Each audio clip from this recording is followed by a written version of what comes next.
Salam alaikum, Azul, bonsoir, Sahar Mdankum. Halte à la guerre déclarée contre le peuple algérien. C'est le titre de la déclaration signée par une quinzaine d'organisations politiques et associatives et par 300 citoyens venus d'horizons divers, hérakistes, politiciens, journalistes, médecins, avocats et autres personnalités du monde culturel et associatif. Le titre est significatif du contenu et de la teneur du texte. Halte à la guerre déclarée contre le peuple algérien. Chaque mot a été pesé au trébuchet de la dure épreuve imposée par un régime en fin de vie, devenu suicidaire, qui s'accroche, qui s'obstine et qui ne recule plus devant quelque outrance ni quelque violence qui soit pour se maintenir à la tête du pays par la violence, par la discorde, la subversion, l'usage immodéré d'une justice servile, de forces de sécurité qui non seulement obtempèrent à toutes les stratégies de répression, mais qui se distinguent bien souvent par un excès de zèle tout à fait incompréhensible, puisque ces magistrats, ces policiers et ces agents du DRS se comportent d'une façon proprement odieuse, avec les Algériens qui ne font que revendiquer l'avènement d'un état de droit et la libération de leur pays de l'atroce étreinte d'une mafiocratie galonnée. Je vais vous lire la déclaration. Halte à la guerre déclarée contre le peuple algérien.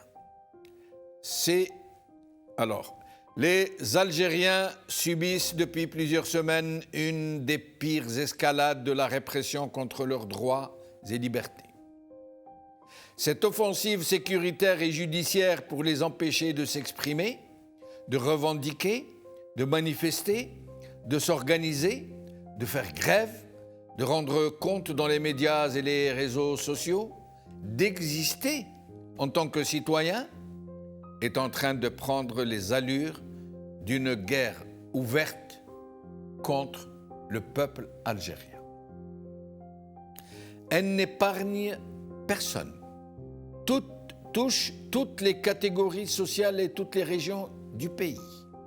Elle invente des illusoires complots terroristes pour justifier le retour aux pratiques les plus détestables de l'arbitraire. Enlèvement, perquisition, mise au secret. La torture se banalise à nouveau. Les violences policières se généralisent.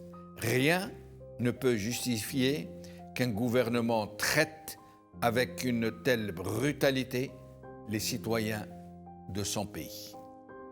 Ni son impuissance face à la crise économique, ni son entêtement à tenir un agenda électoral rejeté par l'immense majorité du peuple, ni le naufrage de son calendrier vaccinal contre la pandémie. Le refus depuis 2 ans d'accéder aux revendications du Hirak, populaire, pacifique, en faveur d'un changement vers la démocratie, enfonce le pouvoir de plus en plus dangereusement dans une aventure sécuritaire au très lourd prix. En criminalisant le Hirak, il se met lui-même sur la pente glissante des crimes d'État. Cette escalade d'avril 2021 piétine un peu plus les engagements pris par les conventions internationales signées par les autorités algériennes et protégeant, tout autant que la constitution du pays, les droits qui sont aujourd'hui attaqués massivement et sans retenue. L'Algérie se met au banc des nations pour son mépris des droits fondamentaux de l'homme.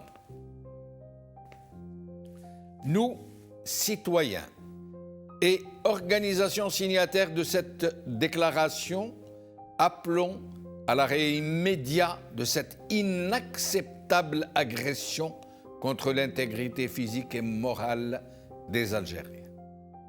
Nous rendons pour responsables les autorités algériennes des conséquences funestes de cette dérive répressive. Et nous en prenons à témoin les opinions nationales et internationales.